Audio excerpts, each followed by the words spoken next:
رقم واحد، لما تكون عارف إن الشخص بيتلاعب بيك فأنا مش عايزك تروح تقول له إنك كشفته أو إنك فهمته. سيبه، ما تعرفوش حاجة. رقم اتنين، هتستخدم معاه الصدمة العكسية، وعلشان تفهم الصدمة العكسية دي لازم تبقى عارف إن طبيعة الشخص المتلاعب إن هو بيتلاعب بيك علشان هو عايز منك حاجة. يا إما الحاجة دي حاجة مادية أو حاجة معنوية أو عايز منك مثلا فلوس أو حاجة جسدية. فهو بيدور على الحاجة دي عندك، فعايزك تظهر له إنك أنت مش فاهم التلاعب ده، وتستنى لما هو يقول لك على الحاجة دي بنفسه، يعني يقول لك على الحاجة اللي هو عايزها بنفسه. طيب هو إمتى هيقول لك عليها؟ هيقول لك عليها لمّا يحس إنه بقى مسيطر عليك بشكل كويس.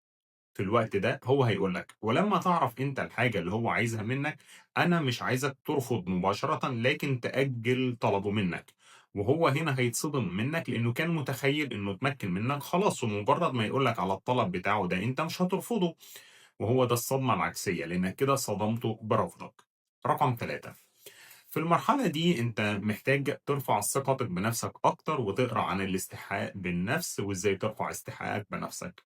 رقم 4، في نفس الوقت ده وأنت بترفع استحقاقك بنفسك كمّل في مماطلتك ليه.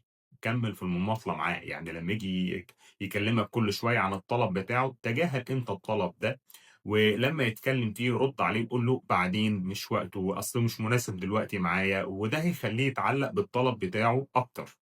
رقم 5، أنت تجاهله وابتدي قلل اتصالك معاه، وده هيخلّيه يزيد اهتمامه بيك وبالحاجة أو بالهدف اللي هو عايزه، وبنسبة 80% هيفضل متعلق بيك علشان الطلب بتاعه، وبنسبة 20% ممكن يحترمك ويتحول لحبيب ليك.